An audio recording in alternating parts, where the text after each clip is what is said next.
Dunia Peaceland mendadak kehilangan suaranya. Setelah raungan memekakan telinga dari 8 kepala Yamata nomor Orochi padam, yang tersisa hanyalah keheningan yang menyesakan. Seolah-olah alam semesta itu sendiri sedang menahan napas untuk memproses apa yang baru saja terjadi.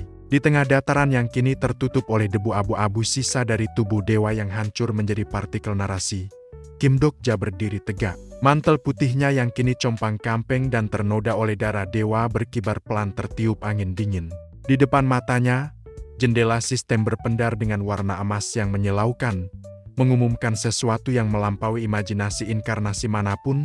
200.000 koin telah diperoleh sebagai kompensasi atas pencapaianmu. Angka itu bukanlah sekedar nilai ekonomi. Itu adalah berat dari sebuah takdir yang baru saja dipatahkan. Dokja menatap angka 0 yang berderet itu dengan perasaan hampa. Di dunia Starstream, jumlah koin sebesar itu biasanya hanya mengalir di antara konstelasi tingkat atas. Namun kini, seorang manusia telah merampasnya dari tangan dewa. Notifikasi tambahan tentang kompensasi bagi kontributor utama terus berkedip, menandakan bahwa birokrasi langit sedang sibuk menghitung nilai dari keberaniannya. Namun, bagi Dokja, kemenangan ini terasa berat. Ia telah menghancurkan sebuah mitos, dan dengan melakukan itu, ia secara resmi telah menjadi penghancur skenario. Di kejauhan, sisa-sisa inkarnasi Jepang yang tadinya begitu perkasa kini tampak seperti bayangan yang layu. Tanpa Izumi sebagai pilar kekuatan dan tanpa takhta absolut yang mengikat keinginan mereka, semangat juang mereka runtuh seketika. Mereka menjatuhkan senjata, membiarkan pedang-pedang mereka berdentang lesu di atas tanah yang beku. Dari balik bayang-bayang reruntuhan, mulailah muncul orang-orang yang selama ini bersembunyi. Faksi anti bencana yang memilih untuk tidak menyerah pada kegilaan. Mereka menatap Dokja dengan campuran rasa takut, takjub, dan syukur yang tak terlukiskan. Di antara mereka, muncul seorang pria yang langkahnya menunjukkan martabat seorang pejuang sejati, Kizuki Hiroshi. Dokja tidak perlu bertanya siapa pria itu. Dalam perpustakaan ingatannya yang luas tentang Ways of Survival, nama Kizuki Hiroshi tertulis sebagai sosok yang memiliki koneksi mendalam dengan mitos Susanoo. Dokja memperhatikan bagaimana Kizuki menatapnya, sebuah tatapan yang mengakui bahwa hierarki kekuatan di dunia ini telah berubah total. Kizuki memberikan penghormatan yang tulus, sebuah gestur dari seorang pendekar yang menyadari bahwa ia baru saja menyaksikan sebuah legenda baru lahir. Pertemuan singkat itu, yang diisi oleh saling pengertian tanpa kata-kata, menandai berakhirnya dominasi Jepang yang zalim. Kizuki memimpin sisa-sisa pasukannya untuk pergi, meninggalkan panggung yang kini sepenuhnya milik Kim Dokja. Malam kemudian jatuh di Peaceland dengan perlahan, membawa kabut tipis yang menyelimuti sisa-sisa medan perang. Api unggun mulai dinyalakan di beberapa titik, namun suasana tetap sunyi. Dokja berjalan menjauh dari hiruk-pikuk perayaan kemenangan yang mulai dilakukan oleh rekan-rekannya. Ia membutuhkan ketenangan untuk menenangkan badai di dalam pikirannya. Di sudut reruntuhan yang sepi, ia menemukan Asuka Ren sedang duduk sendirian. Wanita itu tidak lagi memegang pena atau kertas. Di tangannya kini ada botol alkohol yang isinya sudah berkurang banyak. Wajah Asuka Ren tampak merah padam, matanya berkaca-kaca karena pengaruh alkohol dan beban emosional yang meluap. Dokja duduk di dekatnya, membiarkan keheningan malam menjadi jembatan di antara mereka. Ren, sang mangaka yang menciptakan keindahan dunia ini melalui garis-garis gambarnya, kini tampak seperti seorang ibu yang meratapi rumahnya yang telah terbakar habis. Ia mulai meracau pelan, sebuah monolog emosional tentang keraguan eksistensial yang menghancurkan jiwanya. Ia mempertanyakan apakah penduduk Peaceland yang baru saja diselamatkan itu benar-benar hidup, ataukah mereka hanyalah sekedar karakter yang terjebak dalam tinta dan kertas. Lebih jauh lagi, Ren mengungkapkan ketakutan terdalamnya, bahwa mungkin dia sendiri, sang pencipta dunia ini, hanyalah sebuah gambar yang dibuat oleh tangan lain di sebuah dunia yang lebih tinggi. Krisis eksistensial ini sangat menyakitkan bagi Ren. Ia merasa seolah-olah perannya sebagai pencipta telah dirampas oleh kenyataan yang lebih besar dan lebih kejam. Dokja mendengarkan setiap keluh kesah itu dengan empati yang dingin. Sebagai seorang pembaca yang telah menghabiskan 10 tahun hidupnya di dalam sebuah cerita, ia memahami betul apa artinya hidup di batas tipis antara kenyataan dan fiksi. Namun, di tengah mabuknya, Asuka Ren membocorkan sebuah rahasia yang membuat detak jantung Dokja berakselerasi dengan liar. Ren bercerita tentang sebuah peristiwa yang terjadi tepat setelah manga Peaceland miliknya berakhir di dunia aslinya. Sebuah email misterius tiba-tiba masuk ke kotak masuknya. Pesan singkat yang meminta izin untuk meminjam pengaturan dunianya. Informasi ini seperti petir di siang bolong bagi Dokja. Karena detail ini tidak pernah disebutkan sekalipun dalam ribuan bab Ways of Survival. Ini adalah variabel baru. Sebuah benang merah yang menghubungkan realitas Peaceland dengan dalang di balik kiamat di bumi. Dokja merasakan sensasi dingin merayap di punggungnya. Ia segera menanyakan alamat email tersebut dengan desakan yang tertahan. Ren berusaha mengingat-ingat di tengah kabut alkohol yang menyelimuti otaknya. Ia menyebutkan bahwa email-email itu menghilang secara misterius segera setelah ia membalasnya. Seolah-olah pengirimnya ingin menghapus jejak keberadaannya dari dunia fisik. Namun, ia mengingat satu detail kecil. Alamat email itu diawali dengan huruf T. Nama itu langsung terbentuk di benak Dokja sebelum Ren sempat menyelesaikannya. Dengan suara yang hampir tidak terdengar namun syarat dengan ketegangan, Dokja menyebutkan sebuah nama yang selama ini ia anggap sebagai pencipta segalanya, TLS-123. Keheningan yang mengikuti penyebutan nama itu terasa abadi. Pengakuan Ren seolah mengonfirmasi teori terburuk Dokja, bahwa Peaceland bukanlah skenario yang terjadi secara kebetulan. Ini adalah hasil kolaborasi atau pencurian narasi oleh sang penulis asli Ways of Survival. Dokja menatap langit malam Peaceland yang kini dipenuhi bintang-bintang yang berkilat tajam. Ia menyadari bahwa ia tidak hanya sedang bermain di dalam sebuah game atau skenario yang diatur oleh Dokaibi. Ia sedang berada di dalam sebuah jaring laba-laba raksasa yang ditenun oleh TLS-123.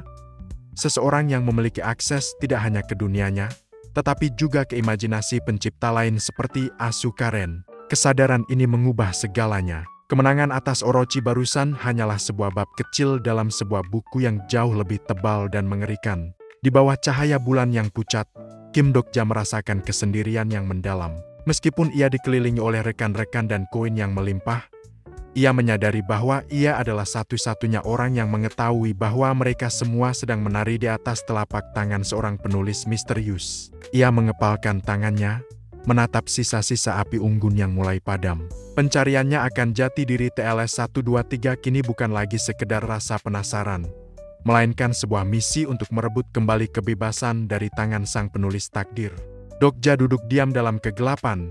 Matanya mencerminkan tekad yang dingin untuk menantang siapapun yang bersembunyi di balik nama TLS-123, sementara Asuka Ren tertidur lelap di sampingnya, tidak menyadari bahwa ia baru saja memberikan kunci paling berbahaya kepada sang pembaca terakhir. Suasana di bawah langit Peaceland yang sunyi mendadak membeku sesaat setelah nama TLS-123 meluncur dari bibir Kim Dokja. Bagi Dokja, nama itu adalah identitas dari sosok yang memulai segala kiamat di dunianya. Ternyata memiliki resonansi yang jauh lebih berbahaya daripada yang ia duga. Saat Asuka Ren mencoba merespons nama tersebut, sebuah anomali terjadi. Udara di sekeliling wanita itu mendadak berderak, dipenuhi oleh percikan cahaya biru dan hitam yang merobek ruang. Dokja menyaksikan dengan kengerian yang tertahan saat bibir Ren bergerak, namun suara yang keluar bukanlah kata-kata manusia, melainkan distorsi suara statis yang disensor oleh sistem. Ini adalah bukti nyata bahwa ada rahasia di dunia ini yang probabilitasnya begitu tinggi sehingga sistem Starstream harus turun tangan secara paksa untuk membungkamnya. Dokja segera mengaktifkan character list, mencoba mencari jawaban dari data sistem yang tersedia. Di sana, ia menemukan sebuah baris peringatan yang berkedip merah, sebuah hukuman karena melanggar aturan dunia. Dokja menyadari bahwa Asuka Ren, sang pencipta asli dari dunia ini, telah dikunci oleh sistem agar tidak bisa membocorkan informasi mengenai sang peminjam narasi. Begitu distorsi itu mereda, Ren tampak linglung. Matanya kosong seolah-olah ingatannya tentang percakapan baru saja dihapus paksa oleh tangan tak terlihat. Dokja membiarkan wanita itu pergi dengan langkah gontai, menyadari bahwa dinding yang memisahkan dirinya dengan identitas sang penulis asli jauh lebih tebal dan lebih kokoh daripada dinding kastil manapun di Peaceland. Setelah kepergian Ren, perhatian Dokja beralih pada sesuatu yang lebih mendesak dan jauh lebih menyakitkan, fragmen jiwa Shin Yuzung dari regresi ke-41. Cahaya redup dari jiwa yang terluka itu melayang di udara, tampak sangat rapuh seolah hembusan angin sedikit saja bisa melenyapkannya selamanya. Dokja menatap jiwa itu dengan perasaan bersalah yang mendalam namun bercampur dengan tekad yang membara. Ia teringat pada semua penderitaan yang telah dilalui gadis itu selama ribuan tahun dalam garis waktu yang berbeda, penderitaan yang menjadikannya sebuah bencana. Dokja menolak untuk membiarkan cerita gadis ini berakhir sebagai debu yang terlupakan. Ia ingin memberikan akhir yang berbeda, sebuah awal baru yang belum pernah tertulis dalam buku manapun. Dengan suara yang tenang namun syarat otoritas, Dokja memanggil Bihyung melalui saluran komunikasi mereka. Keheningan sempat menggantung sesaat sebelum Dokkaebi itu menampakkan diri, menunjukkan wajah yang tampak enggan dan khawatir. Dokja menyampaikan sebuah permintaan yang bahkan bagi standar Dokkaebi pun terdengar gila. Ia ingin melakukan sebuah tindakan transendental untuk membangkitkan kembali jiwa tersebut. Dokja memerintahkan Bihyung untuk memberikan sesuatu yang sangat langka dan berharga, sebuah item yang menjadi puncak dari segala bentuk narasi, telur dari kisah bintang. Bihyung sempat memprotes, memperingatkan Dokja tentang risiko besar yang mereka hadapi jika mereka mencoba mencampuri hukum kelahiran kembali tanpa izin dari penguasa cerita yang lebih tinggi. Namun, Dokja tetap teguh. Ia tahu bahwa hanya dengan cara inilah ia bisa benar-benar menghancurkan skenario yang telah ditentukan bagi Shin Yuzhong. Akhirnya, di bawah tekanan dari walinya, Bihyung mengeluarkan sebuah telur emas yang memancarkan cahaya yang begitu murni sehingga mampu menembus kegelapan malam. Telur itu adalah perwujudan dari potensi cerita yang belum ditulis, sebuah wadah suci bagi jiwa yang ingin lahir kembali. Dengan gerakan yang penuh kehati-hatian, Dokja menuntun jiwa Shin Yuzhong ke dalam telur emas tersebut. Saat fragmen jiwa itu bersentuhan dengan permukaan telur, sebuah ledakan energi murni terpancar, sejenak menerangi seluruh dataran Pislen. Dokja merasakan denyut kehidupan yang baru mulai berdetak di dalam cangkang emas itu. Ini bukan lagi sekedar pemulihan, melainkan sebuah reinkarnasi di mana jiwa tersebut akan lahir kembali sebagai penguasa atas ceritanya sendiri, bukan lagi sebagai alat dari skenario yang kejam. Telur itu kemudian melayang tinggi ke langit, menghilang ke dalam nebula sebagai rahasia yang disimpan oleh Dokja dan Bihyung. Bihyung, yang kini terikat sebagai wali dari jiwa yang baru lahir tersebut, hanya bisa bergumam dengan nada absurd tentang bagaimana ia tiba-tiba mendapatkan anak dengan cara yang tidak masuk akal. Namun, bagi Dokja, ini adalah langkah penting. Musuh-musuhnya kini bukan lagi sekedar monster yang berjalan di tanah, melainkan entitas yang bersembunyi di balik tabir narasi. Dengan menyelamatkan Shin Yuzhong dari regresi ke-41, Dokja telah secara resmi mendeklarasikan dirinya sebagai musuh bagi akhir cerita yang tragis. Kim Dokja masih berdiri sendirian di bawah langit yang kini terasa lebih tenang. Ia menatap ke arah Seoul, menyadari bahwa petualangannya di Pislen telah berakhir, namun tantangan yang lebih besar sudah menantinya di rumah. Ia telah mendapatkan koin, ia telah merekrut sekutu, dan ia telah menanam benih perubahan bagi salah satu karakter paling tragis dalam novelnya. Sambil menarik jubah putihnya rapat-rapat, Dokja bersiap untuk melangkah keluar dari dunia fantasi otentik ini menuju realitas yang lebih brutal, dengan keyakinan baru bahwa meskipun sistem berusaha membungkam kebenaran, seorang pembaca yang gigih akan selalu menemukan cara untuk membalikan halaman menuju babak yang baru. Dunia bawah selalu memiliki aroma yang unik, campuran antara debu keabadian dan kesunyian yang dingin. Kim Dokja berdiri di hadapan sang hakim dunia bawah, sesosok entitas yang seharusnya menjadi penjaga gerbang yang tak tergoyahkan. Namun, di bawah sistem Starstream, bahkan hukum kematian pun memiliki celah yang bisa dimanipulasi dengan sedikit kecerdikan dan komoditas yang tepat. Dokja mengamati botol minuman yang ia tawarkan. Cairan di dalamnya bukan sekedar alkohol, melainkan alat negosiasi yang mampu melunakkan hati seorang hakim yang sedang didera kebosanan kosmik. Dengan tatapan yang penuh perhitungan, Dokja melihat bagaimana mata sang hakim berkilat, mencerminkan hasrat yang sangat manusiawi di balik topeng otoritasnya. Kesepakatan tercapai dalam keheningan yang penuh kesepahaman. Dokja diizinkan untuk kembali ke Tartarus, penjara terdalam yang menampung jiwa-jiwa paling berbahaya dan terlupakan. Kunjungannya singkat namun krusial. Di sana, di tengah kegelapan yang mencekam, ia menemui Kim Nae-moon, pemuda yang di garis waktu asli seharusnya menjadi musuh tangguh. Namun kini hanyalah bidak yang sedang dipersiapkan Dokja untuk papan catur yang lebih besar. Dokja memberikan instruksi dan informasi rahasia, menanamkan benih-benih pemberontakan yang akan meledak saat peristiwa Gigantomachia tiba di masa depan. Baginya, setiap langkah di dunia bawah adalah investasi untuk narasi yang akan ia tulis nanti. Sebelum benar-benar meninggalkan alam kematian, sang hakim menyampaikan sebuah pesan titipan dari Persephone, Ratu Dunia Bawah. Pesan itu bukan sekedar basa-basi, melainkan sebuah peringatan strategis yang membuat Dokja terdiam sejenak. Persephone mengamati melalui narasinya bahwa keberhasilan Dokja di Peaceland telah memicu gelombang di antara para konstelasi. Kini, nama Kim Dokja bukan lagi sekedar nama inkarnasi yang beruntung. Ia telah menjadi fokus perhatian berbagai nebula besar.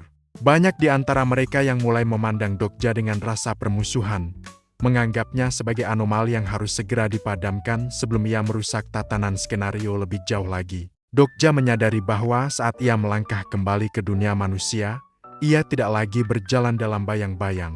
Ia berjalan dengan ribuan mata dewa yang haus darah menatap punggungnya. Transisi kembali ke Seoul terasa seperti hantaman realitas yang kasar. Udara yang tadinya tenang di dunia bawah berganti dengan aroma mesiu, debu runtuhan bangunan, dan keputusasaan yang menggantung di langit kota. Seoul tidak lagi menjadi rumah yang aman, melainkan medan pertempuran bagi berbagai faksi yang berebut sisa-sisa kekuasaan. Dokja melangkah di antara puing-puing, merasakan perubahan atmosfer yang drastis sejak keberangkatannya. Namun, ketenangannya segera terusik oleh kehadiran niat membunuh yang terorganisir. Tiba-tiba, puluhan sosok muncul dari balik bangunan yang hancur, mengepung Dokja dengan koordinasi yang sangat presisi. Ini bukan sekedar kelompok pengembara biasa. Mereka dilengkapi dengan persenjataan Greta dan mengenakan perlengkapan yang menandakan dukungan dari sponsor-sponsor kuat. Dokja mengamati mereka melalui Omniscient Reader's Viewpoint, menyadari bahwa kelompok ini memiliki informasi yang sangat detail tentang dirinya. Pemimpin mereka melangkah maju dengan senyum kemenangan yang prematur, sebuah ekspresi yang sering dilihat Dokja pada karakter-karakter yang merasa telah memegang kendali penuh atas situasi. Mereka memanggilnya dengan julukan Raja Tanpa Pembunuhan. Dokja merasakan ironi yang tajam dalam sebutan itu. Kelompok penyergap ini tampaknya sangat yakin bahwa status tersebut adalah kelemahan terbesarnya. Mereka percaya bahwa Dokja terikat oleh penalti sistem yang akan melumpuhkannya jika ia berani mencabut nyawa manusia. Informasi ini, yang entah bagaimana bisa bocor ke telinga mereka, menjadi dasar dari rasa percaya diri mereka yang berlebihan. Mereka menantang Dokja untuk menurunkan senjatanya, menganggapnya sebagai harimau yang taringnya telah dicabut oleh hukum skenario. Dokja menatap mereka dengan tatapan yang hampir bisa dikatakan sebagai rasa kasihan. Ia menyadari betapa berbahayanya memiliki informasi yang setengah benar. Dalam dunia Starstream, asumsi adalah jalan tercepat menuju kematian. Sambil memegang gagang pedangnya, Dokja memberikan satu peringatan terakhir, sebuah pernyataan bahwa ada satu bagian krusial dari informasi mereka yang salah besar. Mereka tidak menyadari bahwa Dokja yang berdiri di depan mereka sekarang bukanlah Dokja yang memulai skenario di kereta bawah tanah. Ia adalah sang penghancur skenario yang baru saja membunuh dewa. Dengan satu gerakan cepat yang membelah keheningan, Dokja mengaktifkan Blade of Faith. Bilah pedang yang terbuat dari energi putih murni itu meledak dengan cahaya yang menyilaukan, memotong udara dengan kecepatan yang melampaui reaksi para pengepungnya. Dokja tidak lagi ragu. Ia bergerak seperti kilat di antara musuh-musuhnya, membuktikan bahwa julukan Raja Tanpa Pembunuhan bukanlah belenggu yang mereka kira. Cahaya putih dari pedangnya menari di tengah debu Seoul, menebas kesombongan para pemburu itu dalam sekejap. Di bawah langit yang suram, Kim Dokja mengumumkan kepulangannya ke Seoul bukan sebagai korban, melainkan sebagai penguasa baru yang akan merobek setiap naskah yang mencoba membatasinya. Darah pertama yang menetes dari Blade of Faith menandai berakhirnya sebuah era bagi Kim Dokja. Di jalanan Seoul yang berdebu, jeritan para penyerang pecah menjadi simfoni ketakutan saat mereka menyadari bahwa mangsa yang mereka kepung bukanlah domba yang terikat oleh sumpah moral. Dokja bergerak dengan efisiensi yang mengerikan. Setiap ayunan pedangnya tidak lagi menyisakan ruang untuk belas kasihan. Ia memotong kepungan itu seolah-olah ia sedang merobek kertas-kertas usang. Raja Tanpa Pembunuhan adalah gelar yang kini ia gunakan sebagai senjata psikologis, sebuah jebakan bagi mereka yang terlalu percaya pada teks sistem daripada realitas di depan mata mereka. Dokja menyadari satu hal krusial, di Seoul yang telah berubah menjadi rimba ini, kelembutan adalah undangan bagi para hyena. Jika ia terus menahan diri, ia hanya akan menciptakan lebih banyak musuh yang berani bertaruh pada nyawa mereka. Makanya, ia memilih untuk menjadi monster yang lebih menakutkan. Pedangnya menembus dada penyerang terakhir tanpa ragu sedikit pun. Bau tembaga memenuhi udara, dan di saat itulah, sebuah bayangan familiar muncul dari balik kepulan debu. Yoo Jong-hyuk berdiri di sana, mengibaskan darah dari katananya dengan ekspresi yang begitu datar hingga nyaris terlihat bosan. Dua raja ini, yang satu pembaca dan yang satu petarung, berdiri di tengah tumpukan mayat, membuktikan bahwa otoritas mereka di Seoul tidak bisa diganggu-gugat.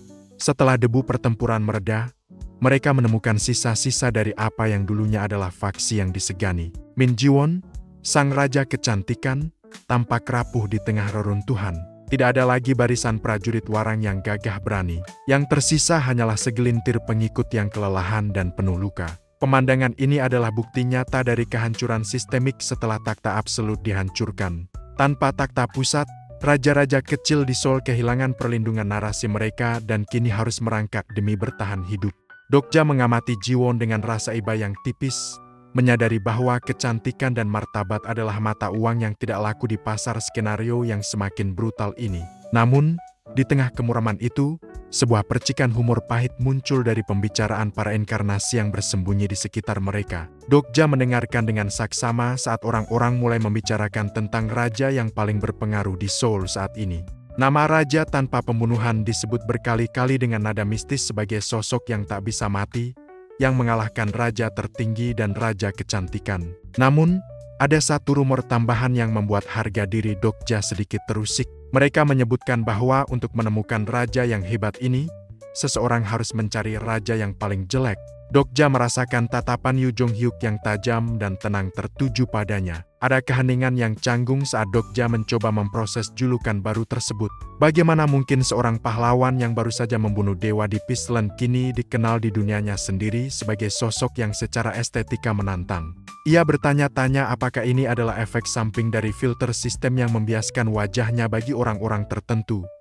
Ataukah ini hanyalah cara dunia mengejeknya. Namun, sebelum ia sempat meratapi reputasinya yang hancur, sebuah suara trompet yang menggelegar membelah udara, membawa aura yang jauh lebih berat dan sakral. Dari kejauhan, sebuah parade yang menyerupai prosesi dewa kuno muncul di jalanan Seoul. Makhluk-makhluk raksasa yang menyerupai gajah purba melangkah dengan berat, mengguncang fondasi bangunan yang masih berdiri.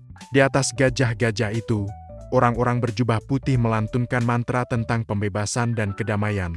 Inilah kemunculan pertama gereja penyelamatan. Mereka tidak datang dengan pedang terhunus secara terang-terangan, melainkan dengan janji manis tentang penyelamatan dari neraka skenario. Dokja melihat bagaimana orang-orang yang putus asa mulai tertarik pada barisan itu seperti ngengat menuju api. Ekspresi Yoo Jong-hyuk berubah drastis saat melihat pusat dari prosesi tersebut. Ada kemarahan yang tertahan dan kilat kebencian di matanya yang biasanya sedingin es. Dokja tahu mengapa. Gereja penyelamatan dipimpin oleh sosok yang dalam garis waktu lain adalah mimpi buruk bagi Yoo Jong-hyuk. Seorang transenden yang telah hidup melalui siklus yang tak terhitung jumlahnya. Kehadiran mereka di Seoul menandakan bahwa skenario ini bukan lagi tentang perebutan wilayah, melainkan perang ideologi dan jiwa. Dokja mengepalkan tangannya, menyadari bahwa penyelamatan yang ditawarkan kelompok ini adalah bentuk perbudakan narasi yang lebih buruk daripada kematian. Saat konvo mereka semakin dekat, Dokja bersiap untuk menghadapi tantangan baru yang tidak bisa diselesaikan hanya dengan pedang. Ia harus berhadapan dengan keyakinan yang buta dan manipulasi emosi yang masif. Dengan bayang-bayang gajah raksasa yang menutupi mereka, Kim Dokja melangkah maju, siap untuk membuktikan bahwa satu-satunya penyelamatan yang nyata adalah penyelamatan yang ia tulis dengan tangannya sendiri, bukan yang diberikan oleh gereja gadungan di tengah kiamat. Kehadiran gereja keselamatan di jalanan Seoul bukan sekedar pawai militer, melainkan sebuah invasi spiritual yang menghipnotis. Kim Dokja mengamati dengan mata yang waspada saat gajah-gajah gurun berduri tingkat 7 melangkah dengan beban yang mengguncang aspal, membawa mimbar-mimbar megah di mana para pengikut berjubah putih merapalkan doktrin mereka. Suasana itu terasa asing dan berbahaya. Sebuah kelompok yang secara terang-terangan menolak konsep keselamatan di akhirat dan justru memuja hari ini sebagai satu-satunya cerita yang layak dibebaskan. Dokja menyadari bahwa doktrin ini adalah racun yang sangat manis bagi para inkarnasi yang telah kehilangan segalanya. Di dunia di mana hari esok tidak menjamin kehidupan, janji untuk hidup sepenuhnya saat ini adalah pelarian yang paling menggoda. Melalui pengetahuannya tentang novel asli, Dokja memahami bahwa kemunculan gereja keselamatan pada titik ini adalah tanda bahwa masa depan yang ia ketahui telah bergeser. Ada kekuatan besar yang sedang mengintervensi skenario, mencoba menjahit narasi baru di atas reruntuhan Sol. Saat para inkarnasi di sekitarnya mulai bersorak dan jatuh dalam pesona kelompok tersebut, Dokja merasakan ketegangan yang luar biasa terpancar dari sosok di sampingnya. Yu Jong-hyuk berdiri mematung, namun niat membunuhnya begitu pekat hingga udara di sekelilingnya terasa seperti membeku. Jong-hyuk mengenali mereka, atau lebih tepatnya, ia mengenal pemimpin mereka dari siklus regresi sebelumnya yang penuh dengan kegagalan dan penderitaan. Dari atas gajah yang paling besar, sosok pemimpin itu akhirnya menunjukkan dirinya. Namanya adalah Nirvana Maybius, seorang pria yang eksistensinya merupakan paradoks dalam sistem Starstream. Nirvana bukan sekedar inkarnasi kuat, ia adalah seorang reinkarnator. Berbeda dengan Yu Jong-hyuk yang kembali ke masa lalu, Nirvana adalah jiwa yang terus-menerus lahir kembali di tubuh yang berbeda, membawa memori dan kekuatan dari kehidupan yang tak terhitung jumlahnya. Di matanya, dunia ini bukanlah medan perang, melainkan panggung sandiwara yang telah ia tonton berulang kali hingga ia merasa bosan. Nirvana menatap Yu Jong-hyuk dengan binar mata yang mengerikan, sebuah campuran antara obsesi, pengakuan, dan kegilaan. Bagi Nirvana, menemukan Yu Jong-hyuk adalah seperti menemukan satu-satunya orang yang berbicara dalam bahasa yang sama di tengah kerumunan orang asing. Ia melihat Jong-hyuk sebagai cerminan dirinya sendiri, sesama pengembara dalam roda waktu yang tak berujung. Melalui jendela sistem, Dokja melihat notifikasi tentang konstelasi pelindung Mandala yang mengawasi dengan rasa kasihan. Narasi Nirvana telah menjadi subjek dari roda waktu, sebuah kutukan keabadian yang membuatnya kehilangan rasa kemanusiaan dan mengubahnya menjadi entitas yang hanya mencari hiburan dalam kehancuran. Nirvana mendekati Yu Jong-hyuk, suaranya menggelegar melalui ruang dan waktu, menawarkan apa yang disebutnya sebagai keselamatan. Ia berteriak memanggil nama Jong-hyuk dengan nada akrab yang menjijikan, mengklaim bahwa hanya ia yang mampu memahami beban berat yang dipikul oleh sang regresser. Nirvana menawarkan aliansi, sebuah janji untuk membebaskan Jong-hyuk dari roda kegagalan yang terus berulang. Baginya, Jong-hyuk adalah potongan teka-teki yang hilang untuk menyempurnakan narasinya. Ia memprovokasi Jong-hyuk dengan menyebutkan kegagalan-kegagalan di masa lalu, mencoba mengikis mentalitas Jong-hyuk dengan ingatan tentang penderitaan yang seharusnya sudah terkubur. Namun, respon Yu Jong-hyuk adalah sebuah penolakan yang dingin dan mutlak. Baginya, Nirvana bukanlah penyelamat, melainkan parasit yang memanfaatkan tragedi demi kepuasan ego spiritualnya. Jong-hyuk memandang tawaran itu sebagai penghinaan terhadap semua nyawa yang telah ia korbankan dalam setiap regresinya. Ia tidak membutuhkan kebebasan yang ditawarkan oleh seorang reinkarnator yang sudah gila. Dokja melihat bagaimana Jong-hyuk mengepalkan pedangnya, siap untuk membelah bukan hanya tubuh Nirvana, tetapi juga seluruh doktrin sesat yang ia bawa. Dokja mengamati konfrontasi ini dengan pemikiran yang berputar cepat. Ia menyadari bahwa pertempuran ini bukan hanya tentang kekuatan fisik, tetapi tentang benturan dua jenis keabadian yang berbeda. Nirvana ingin menarik Jong-hyuk ke dalam dunianya yang statis dan penuh dengan kepalsuan, sementara Jong-hyuk berjuang untuk terus maju dalam jalannya yang penuh luka. Sebagai seorang pembaca, Dokja tahu bahwa intervensi Nirvana bisa menghancurkan rencana besarnya untuk Sol. Ia harus menemukan cara untuk memutus keterikatan antara dua makhluk abadi ini sebelum mereka menyeret seluruh kota ke dalam pusaran roda waktu mereka yang merusak. Di bawah langit Sol yang semakin gelap, Kim Dokja bersiap untuk melangkah ke tengah-tengah dua legenda ini, membawa narasinya sendiri sebagai satu-satunya variabel yang bisa menghancurkan siklus keabadian yang menyesakan tersebut. Keheningan yang menyusul pernyataan Yu Jong-hyuk yang mengakui Kim Dokja sebagai teman di tengah reruntuhan Sol terasa lebih tajam daripada mata pedang manapun. Kim Dokja, yang biasanya selalu memiliki rencana cadangan, mendapati dirinya berada dalam kebingungan yang murni. Ia meragukan pendengarannya sendiri saat menyadari apa yang baru saja dilakukan oleh sang regresser. Sebuah pengakuan publik yang menempatkan Dokja dalam posisi yang sangat canggung sekaligus berbahaya. Di atas sana, di balik awan tebal yang menyelimuti sistem Starstream, reaksi para konstelasi meledak seketika. Dokja bisa merasakan getaran dari pesan-pesan sistem yang membanjiri pandangannya. Sosok hakim seperti iblis dari api atau Uriel tampak mengalami guncangan emosional yang hebat. Sementara perencana rahasia hanya menertawakan kekacauan tersebut dengan nada sinis yang khas. Namun, di tengah keriuhan para dewa, ada satu entitas yang reaksinya jauh lebih mematikan. Nelvana Mebius berdiri mematung. Wajahnya yang cantik kini berubah pucat pasi sebelum kemudian memerah karena amarah yang tak terkendali. Bagi seorang reinkarnator yang telah melewati ribuan tahun mencari makna dalam keabadian, pengakuan Yu Jong-hyuk terhadap Dokja adalah sebuah penghinaan eksistensial. Nelvana, yang menganggap dirinya sebagai satu-satunya cermin yang pantas bagi Jong-hyuk, merasa dunianya yang statis baru saja diruntuhkan oleh kehadiran seorang pria biasa seperti Dokja. Kecemburuan yang meluap dari tubuh Nelvana bukan lagi sekedar emosi manusia, melainkan distorsi energi yang mulai memengaruhi realitas di sekitarnya. Tanpa peringatan, Nelvana melepaskan niat membunuh yang begitu pekat hingga debu di jalanan Seoul seolah membeku di udara. Sebuah mandala raksasa, simbol dari siklus reinkarnasi dan kebijaksanaan yang menyimpang, muncul di belakang punggungnya, memancarkan aura putih keemasan yang menindas. Nelvana berteriak dalam keputusasaan yang gila, mempertanyakan mengapa bukan dirinya yang dipilih oleh Jong-hyuk. Baginya, Dokja hanyalah variabel kecil yang mengganggu kesempurnaan hubungan antara dua pengelana waktu.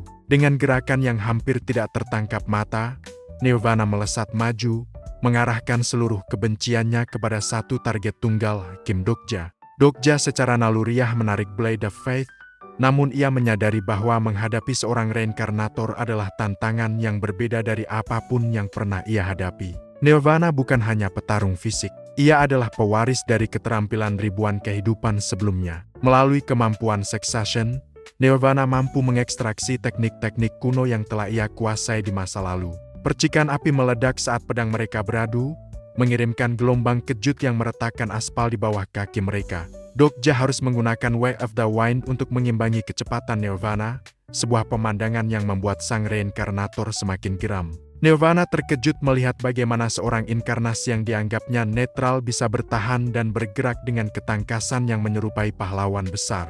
Pertempuran fisik hanyalah awal dari serangan Nelvana yang sesungguhnya. Menyadari bahwa Dokja lebih tangguh dari penampilannya, Nelvana memutuskan untuk menggunakan senjata pamungkasnya, manipulasi jiwa. Ia mengaktifkan keterampilan tingkat tinggi, Thought and Faction. Sebuah aura putih yang tampak suci namun beracun melesat keluar dari mandala, mencoba menembus pertahanan mental Dokja. Serangan ini dirancang untuk menghancurkan ego target, memaksa mereka menerima nasib yang telah ditentukan dan menjadi budak dari keinginan sang reinkarnator. Nelvana tersenyum penuh kemenangan, yakin bahwa tidak ada manusia yang bisa menahan beban ribuan tahun memori yang ia paksakan ke dalam otak mereka. Namun, di dalam ruang kesadaran Kim Dokja, sesuatu yang luar biasa terjadi. Saat kabut putih itu mencoba menyusup dan menggerogoti jiwanya, sebuah penghalang yang dingin dan mutlak bangkit secara otomatis. Keterampilan eksklusif, Fourth Wall diaktifkan. Dokja merasakan sensasi asing, seolah-olah ia sedang menonton sebuah film dari kejauhan.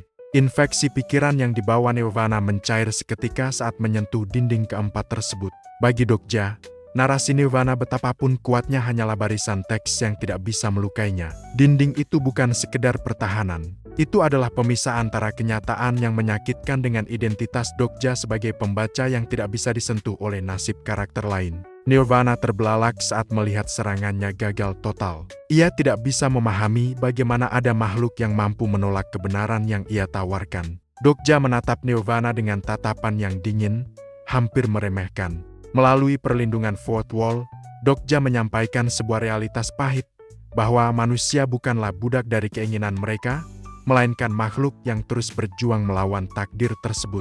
Kegagalan Nelvana untuk memengaruhi pikiran Dokja bukan hanya kekalahan taktis, tetapi juga kehancuran ideologis bagi gereja keselamatan. Kim Dokja berdiri dengan pedang yang masih menyala, terlindungi oleh dinding tak terlihat yang memisahkannya dari kegilaan dunia. Sementara itu, Nelvana mulai meragukan kekuatannya sendiri untuk pertama kalinya dalam ratusan kehidupan. Di bawah pengawasan konstelasi yang semakin antusias melihat segitiga yang aneh ini, Dokja menyadari bahwa ia telah menjadi anomali yang paling dibenci oleh mereka yang memuja keteraturan narasi. Dengan keberhasilan menahan serangan mental terkuat Nelvana, Dokja kini siap untuk melakukan serangan balik yang akan mengguncang pondasi gereja keselamatan di Seoul. Serangan mental Nelvana tidak pernah dimaksudkan untuk gagal. Ia adalah seorang reinkarnator yang telah hidup puluhan kali, menguasai teknik manipulasi kesadaran yang bahkan inkarnasi veteran pun tidak mampu menahannya. Namun kali ini, sesuatu yang tidak seharusnya ada berdiri di hadapannya. Gelombang mental yang dilepaskan Nirvana memantul begitu saja, seolah menabrak dinding tak kasat mata. Fourth Wall bereaksi secara otomatis, menolak invasi terhadap kesadaran Kim Dokja, lalu membalasnya dengan energi yang sama sekali berbeda. Energi bintang putih murni meledak dari tubuh Kim Dokja karena cerita itu sendiri bergerak untuk melindunginya. Nirvana terhuyung, kesadarannya terguncang oleh fakta yang tidak ia pahami. Ini bukan kekuatan fisik, bukan kekuatan mental, melainkan kekuatan yang bersumber dari sejarah dan narasi. Kim Dokja memahami penyebabnya. Dalam dunia ini, kekuatan dan kelemahan tidak ditentukan oleh statistik semata, melainkan oleh cerita yang membentuk seseorang.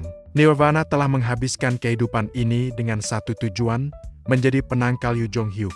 Jalur pertumbuhannya dibentuk untuk melawan seorang regresor, dan karena itulah, ia kehilangan kemungkinan untuk menang melawan Kim Dokja. Cerita mereka tidak sejajar, mereka tidak berada pada garis takdir yang sama. Kesadaran itu mengguncang Nirvana. Untuk sesaat, kegelisahan yang selama ini menempel padanya menghilang.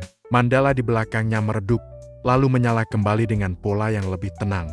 Seorang reinkarnator sejati telah kembali. Bukan Nirvana yang gelisah, melainkan Nirvana yang dingin dan terkontrol. Ia mulai membaca Kim Dokja, bukan sebagai lawan biasa, melainkan sebagai anomali yang menarik perhatian nebula-nebula besar. Perhatian para konstelasi pun mulai terasa. Beberapa mulai tertarik, yang lain mengamati dengan waspada. Tirai informasi tentang regresor dan reinkarnator perlahan terkoyak. Dunia ini sedang bergerak menuju fase di mana rahasia tidak lagi bisa disembunyikan. Nirvana mencoba menawari Kim Dokja sebuah posisi, sebuah jalan keselamatan, kekuasaan, dan kelanjutan hidup bahkan setelah akhir dunia. Tawaran yang pada masa lalu mungkin akan diterima, namun Kim Dokja menolaknya. Ia berdiri di jalur yang sudah membuatnya dibenci oleh sponsor Nirvana sendiri. Permusuhan itu nyata, dan Nirvana menyadarinya. Ketika penolakan itu terjadi, pilihan lain tidak tersisa. Mandala di belakang Nirvana kembali bersinar terang. Ratusan wajah terdistorsi muncul, wajah-wajah dari kehidupan yang telah ia jalani, semuanya disatukan menjadi satu eksistensi. Tekanan spiritual melonjak, pertarungan tidak bisa dihindari. Kim Dokja memahami satu hal dengan cepat. Dalam pertarungan melawan reinkarnator, waktu adalah musuh terbesarnya. Semakin lama pertarungan berlangsung, semakin banyak pula yang akan terbaca. Maka ia memilih jalan yang paling ekstrem. Keterampilan eksklusif miniaturization diaktifkan. Tubuh Kim Dokja menyusut drastis. Ukurannya mengecil, membuat serangan Mandala Nirvana meleset. Semua peralatan yang ia kenakan menyesuaikan diri secara paksa dengan ukuran baru. Durasi singkat, level rendah, tetapi cukup. Miniaturization bukan dipilih untuk bertahan, melainkan untuk membuka satu kemungkinan. Kim Dokja segera memilih bookmark kelima. Kyrgios Radgraim yang ia dapat dari Pislen. Struktur tubuhnya berubah, mendekati susunan fisik sang petarung legendaris. Sistem membatasi reproduksi kekuatan, tetapi itu tidak menghapus esensinya. Energi petir putih membengkak di dalam tubuhnya, berputar di jantung, menyebar ke seluruh saraf. Ini adalah kekuatan untuk membelah langit, kekuatan yang bahkan reinkarnator tidak bisa abaikan. Keterampilan electrification tingkat tinggi diaktifkan. Petir menyelimuti tubuh kecil Kim Dokja. Awan energi berkumpul di tinjunya. Ia bergerak maju, melampaui rasa ragu, melampaui perhitungan. Ledakan petir menghantam Nirvana secara langsung. Bukan serangan yang elegan, melainkan pukulan brutal yang memadatkan kehancuran dalam satu titik.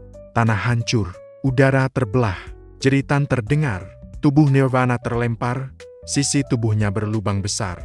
Namun ia tidak mati. Dari tubuhnya, kelopak lotus mulai tumbuh, menutup luka, menyala dengan api cerita. Kim Dokja segera mengerti. Nirvana telah membayar dengan sesuatu yang jauh lebih berharga daripada koin atau statistik.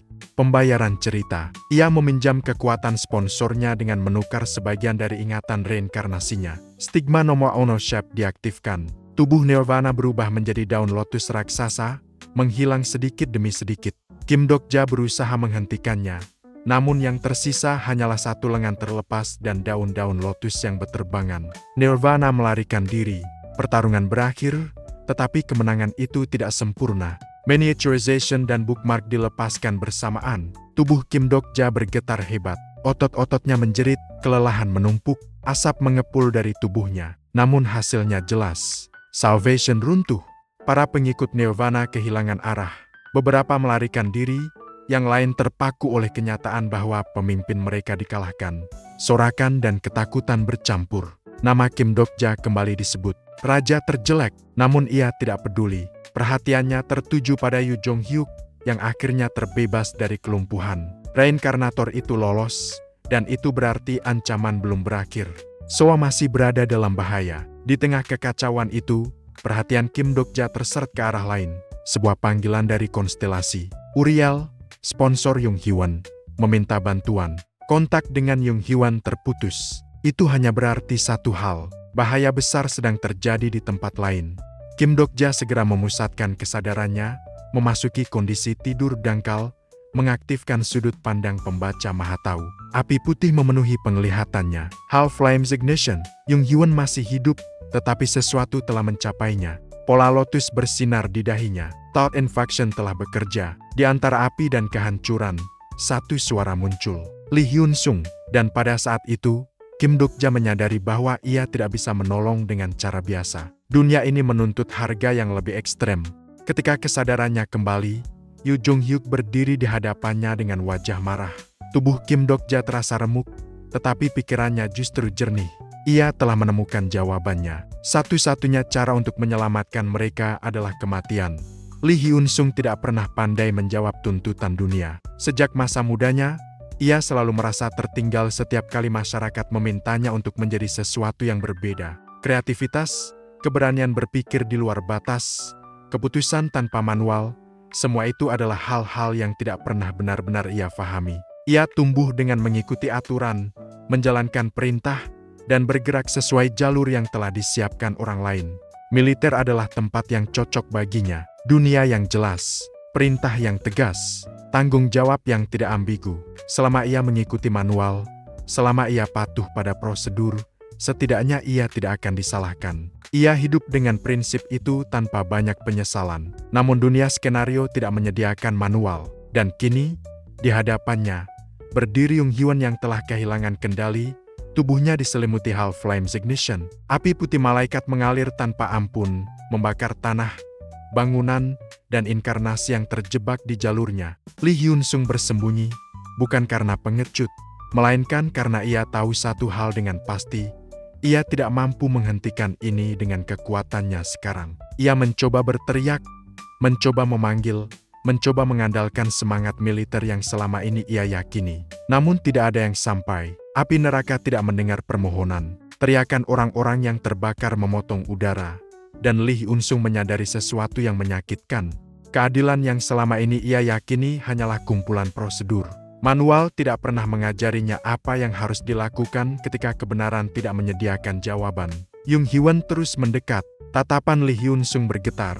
Bukan karena takut mati, melainkan karena ia tidak tahu harus memilih apa. Melawan berarti membunuh rekan sendiri. Melarikan diri berarti membiarkan kematian terus berlanjut. Dunia ini tidak memberinya pilihan yang benar.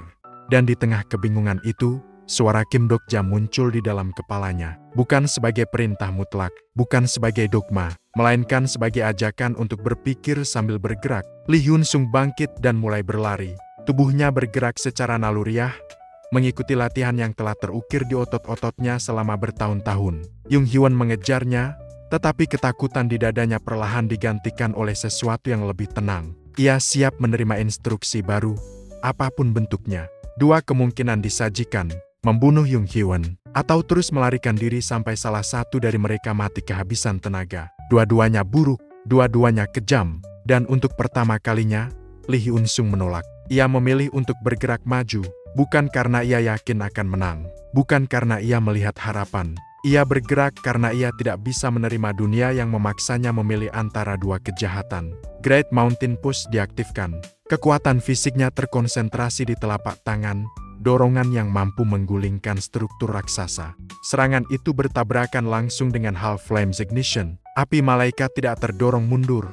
Sebaliknya, cahaya putih murni mulai melelehkan lengan kanan Lee Hyun-sung. Baja tubuhnya berderak, jaringan dagingnya hancur, dan rasa sakit yang tidak pernah ia bayangkan menjalar ke seluruh kesadarannya. Namun ia tidak berhenti. Ia meraih dengan tangan kiri, terus maju meski tubuhnya mulai runtuh. Lengan kirinya menyusul meleleh. Kaki kanannya lenyap. Tubuhnya tidak lagi lengkap. Namun Lee Hyun Sung tetap melangkah. Ia tidak lagi bergerak berdasarkan manual. Ia tidak lagi mengikuti perintah. Ia bergerak karena satu hal yang sederhana. Ia tidak ingin menyerah. Tidak peduli hasilnya. Tidak peduli akhir yang menantinya. Di saat itulah, Kim Dok-ja menyadari jawabannya. Cara ketiga tidak bisa diberikan. Cara ketiga harus dipilih sendiri. Dan Lee Hyun Sung telah menemukannya. Di tengah api neraka, kesadarannya justru menjadi jernih. Rasa euforia muncul, bukan karena kesenangan, melainkan karena ia akhirnya menerima kontradiksi dalam dirinya. Ia adalah orang yang mengikuti aturan, namun membenci aturan. Ia adalah prajurit yang patuh, namun mendambakan keputusan sendiri. Dan kini, tanpa manual, tanpa jaminan, ia memilih. Itulah awal dari ceritanya. Perhatian konstelasi pun berkumpul. Master of Steel, penguasa Ori Chalchum, sponsor Lee Hyun Sung, mengamati dengan mata yang tidak pernah berpaling dari keteguhan. Namun ketakutan terhadap probabilitas masih menahan tangannya. Narasi yang harus ditanggung terlalu berat. Tubuh Lee Hyun Sung terlalu rapuh untuk menampungnya jika ia sendirian. Kim Dok-ja mengambil satu langkah lagi. Ia menawarkan dirinya sebagai penanggung cerita. Keheningan terjadi. Lalu, keputusan dibuat. Narasi mulai mengalir. Evolusi atribut terpicu, dan bukti baja diaktifkan. Cahaya perak meledak dari tubuh Lee Hyun Sung. Baja tumbuh dari sisa-sisa tubuhnya, menutup bagian yang meleleh, membentuk sisik demi sisik. Daging digantikan logam, tulang digantikan struktur yang lebih keras dari apapun di dunia ini. Tubuhnya tidak kembali seperti semula. Ia tidak disembuhkan, ia diubah. Stigma transformasi baja aktif sepenuhnya. Lee Hyun Sung tidak lagi membutuhkan senjata. Ia sendiri adalah pedang yang tidak akan patah di hadapan ujian apapun. Lapisan baru yang menyelimuti tubuh Lee Hyun Sung bukan lagi daging. Baja tumbuh, menutup celah, mengeras, lalu membentuk struktur yang sepenuhnya asing bagi tubuh manusia. Ia tidak sedang dilindungi oleh armor. Ia sedang diubah menjadi sesuatu yang lain. Steel transformation telah aktif, meskipun baru pada tahap awal. Namun bahkan tahap pertama itu sudah cukup untuk menjadikan tubuh Lee Hyun Sung lebih kokoh daripada benteng bersenjata manapun yang pernah ada di Seoul. Masalahnya, perubahan itu belum sempurna. Sistem segera memberi peringatan bahwa transformasi tersebut belum lengkap. Stigma ini bukanlah kekuatan yang bisa digunakan begitu saja. Ia menuntut pembuktian. Steel transformation bukan hadiah. Ia adalah hasil dari cerita yang harus dibayar dengan penderitaan. Cerita Proof of Steel pun dimulai. Maknanya sederhana dan kejam. Baja sejati tidak lahir dari satu kali pembakaran, melainkan dari puluhan ribu siklus panas dan dingin. Dan tubuh Lee Hyun Sung kini sedang menjadi bahan mentahnya. Api neraka Yung Hwan berubah warna. Dari putih murni menjadi biru tua. Tingkat panasnya meningkat drastis, cukup untuk melelehkan aspal, tanah, dan puing bangunan menjadi cairan berbahaya. Hal Flames Ignition telah meningkat, terdorong oleh reaksi konstelasi dan kedalaman trauma yang sepenuhnya terbuka. Armor baja di tubuh Lee Hyun Sung mulai meleleh. Baja yang baru tumbuh terbakar, mengalir, lalu tertembus oleh material asing yang tercampur di dalam api. Potongan-potongan panas menembus ke dalam tubuhnya seperti peluru, menghancurkan bagian dalam yang belum sepenuhnya berubah. Darah menyembur dari mulutnya, menandakan bahwa tubuh manusianya masih ada di balik lapisan baja itu. Namun ia tidak roboh. Fakta bahwa ia masih berdiri adalah sesuatu yang hampir tidak masuk akal. Hal Flames Ignition adalah stigma tingkat tertinggi dengan atribut api dan ilahi. Jika Lee Hyun Sung adalah sosok yang dipenuhi niat jahat, tubuhnya pasti sudah menjadi abu. Namun ia bertahan, bukan karena kekuatan, melainkan karena sifatnya sendiri. Suhu terus meningkat hingga melewati batas standar. Dan pada saat itulah, proses kedua dimulai. Pendinginan. Baja yang dipanaskan secara berlebihan mulai mengeras kembali. Inti dari Proof of Steel bukanlah kehancuran, melainkan ketahanan. Tubuh Lee Hyun Sung ditempa, dibakar, lalu dipaksa bertahan sampai strukturnya berubah total. Kim Dok-ja menyaksikan semua itu dengan perasaan yang sulit dijelaskan. Ia tahu penderitaan ini belum cukup. Ia tahu cerita ini menuntut lebih banyak. Di tengah api, kondisi Yung Hwan terbaca jelas. Thought and Faction telah sepenuhnya bekerja. Trauma masa lalunya terbuka tanpa perlindungan, memaksa sisi tergelap dari dirinya untuk muncul ke permukaan. Kebencian, keputusasaan, dan dorongan untuk menghancurkan bercampur menjadi satu. Ia bukan sedang bertarung, ia sedang mengamuk melawan dunia. Api neraka itu bukan sekedar kekuatan, ia adalah ekspresi dari hati yang hancur. Lee Hyun Sung, meski tubuhnya terbakar, mulai menyadari sesuatu. Di balik kobaran api, ia bisa merasakan emosi Jung Hyun. Kebencian itu bukan tanpa arah. Itu lahir dari rasa takut, dari masa depan yang runtuh, dari dunia yang terasa tidak adil. Ketika gelombang panas kedua datang, tanah benar-benar berubah menjadi lautan api. Bangunan tenggelam, inkarnasi lain tidak mampu mendekat. Dunia di sekitar mereka berubah menjadi neraka tertutup. Pilihan Kim Dok-ja semakin sempit. Membunuh Nirvana tidak mungkin. Menghapus trauma Jung Hyun juga tidak realistis. Yang tersisa hanyalah menahan gejalanya, bukan menyembuhkan penyebabnya. Lee Hyun Sung menggerakkan tubuhnya yang hampir tidak bisa disebut manusia. Baja menutup wajahnya, membentuk helm kasar. Otot-ototnya bergetar, dan struktur tubuhnya semakin menyerupai kesatria perak daripada prajurit biasa. Ia mulai berlari. Setiap langkahnya melewati api adalah pelanggaran terhadap naluri bertahan hidup. Baja kembali meleleh, lalu mengeras. Tubuhnya terbakar berulang kali. Potongan logam jatuh ke tanah. Pandangannya kabur, namun ia terus maju. 10 langkah tersisa. Lututnya akhirnya runtuh ketika jarak semakin dekat. Sistem memperingatkan bahwa kondisi mentalnya telah mencapai batas. Tubuh dan pikirannya hampir hancur bersamaan.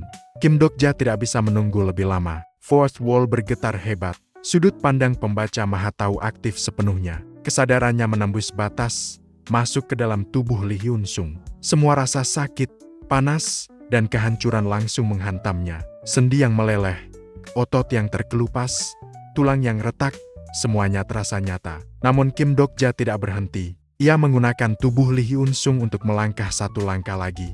2 langkah. Panas hampir melumpuhkan kesadaran mereka. Di saat itulah, kehendak baja Lee Hyun Sung merespon. Kim Dok-ja menarik kesadarannya kembali. Tubuh itu kembali ke pemiliknya. Baja tumbuh lebih sempurna, menyatukan bagian yang hancur.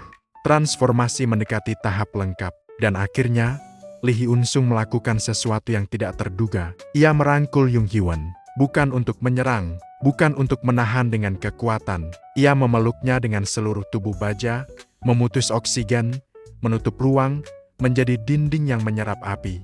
Api neraka semakin mengamuk, membakar keduanya, tetapi baja itu tidak runtuh. Lee Hyun Sung memilih untuk menjadi penjara bagi api itu. Waktu berlalu tanpa ukuran, hingga akhirnya, cerita Proof of Steel selesai. Api Jung Hyun padam. Ketika kesadarannya kembali, baja masih menyelimuti tubuh Lee Hyun Sung, mengurung Jung Hyun dengan aman. Sentuhan kecil di dadanya menjadi satu-satunya tanda bahwa semuanya telah berakhir. Tidak ada kata-kata, tidak ada penjelasan panjang. Namun hati itu telah tersampaikan. Di tengah keheningan yang menyisakan asap dan baja meleleh, satu teriakan menggema ke langit. Peringatan baru muncul. Ancaman lain telah terjadi. Yu Sangah dan Kim Dok-ja tahu, tanpa perlu membaca lebih jauh, bahwa dunia ini belum selesai menagih harga. Kesadaran Kim Dok-ja kembali dengan cara yang kasar. Tubuhnya terlempar ke dalam realitas, dihantam oleh guncangan keras yang memaksa semua inderanya aktif sekaligus. Rasa nyeri menjalar dari punggung ke perut, berat, tumpul, dan sangat nyata. Ini bukan sensasi kebangkitan. Tidak ada perasaan ditarik dari kematian. Tidak ada notifikasi pemulihan. Tidak ada kompensasi sistem yang biasanya menyertainya. Itu aneh. Sistem mengonfirmasi bahwa Omniscient Reader's Viewpoint tahap ketiga telah dimatikan, dan alasan yang menyertainya membuat Kim Dok-ja langsung memahami apa yang sebenarnya terjadi. Koneksi sudut pandang tidak stabil. Ia tidak mati. Sejak awal, ia hanya dipukul sangat keras hingga kesadarannya terlempar keluar dari tubuhnya. Pemahaman itu tidak membawa kelegaan. Justru sebaliknya, ia menyadari bahwa semua penderitaan yang ia rasakan barusan adalah rasa sakit murni, tanpa perlindungan sistem apapun. Tubuh manusia biasa menanggung konsekuensi penuh dari tindakannya sendiri. Ketika penglihatannya pulih sepenuhnya, sosok pertama yang ia lihat adalah Yu Jong Hyuk yang berdiri di hadapannya. Tatapan itu tajam, dingin, dan penuh evaluasi. Kim Dok-ja segera menyadari bahwa ia hampir mati, bukan karena musuh, melainkan karena orang yang paling sering menyelamatkan dunia. Kesadaran Yu Jong Hyuk bocor melalui celah kecil. Omniscient Reader's Viewpoint aktif secara otomatis, dan arus pikiran regresor itu mengalir tanpa filter. Dunia ini telah menyimpang terlalu jauh dari regresi yang ia kenal. Informasi yang ia miliki tidak lagi cukup. Keputusan-keputusan masa lalu yang dulu ia yakini benar kini terasa seperti kesalahan fatal. Dan di balik semua itu, satu pikiran paling berbahaya mulai muncul, keinginan untuk memulai ulang. Depresi regresor. Kim Dok-ja langsung memahami bahaya itu. Jika Yoo Jong-hyuk benar-benar memilih regresi sekarang, semua yang telah mereka capai akan runtuh. Semua nyawa yang diselamatkan akan kembali menjadi angka statistik. Semua penderitaan akan terulang. Ia menahan rasa sakit di tubuhnya dan memaksakan diri untuk bertahan, memastikan Yoo Jong-hyuk tetap berada di sini, di garis waktu ini. Ia menjelaskan situasi dengan singkat dan langsung. Api mendesak telah dipadamkan. Jung Hee-won diselamatkan oleh Lee Hyun-sung. Ancaman langsung dari Thought Invasion telah ditekan. Yoo Jong-hyuk mendengarkan, tetapi ekspresinya tetap suram. Dunia ini masih terasa salah baginya. Kim Dok-ja tahu apa yang membuat Yoo Jong-hyuk gelisah. Yoo Sang-ah belum ditemukan. Namun justru disitulah Kim Dok-ja merasa yakin. Berdasarkan pemahamannya tentang Nirvana, Yoo Sang-ah tidak akan langsung dibunuh. Bagi seorang reinkarnator, tawanan dengan nilai simbolik jauh lebih berharga daripada mayat.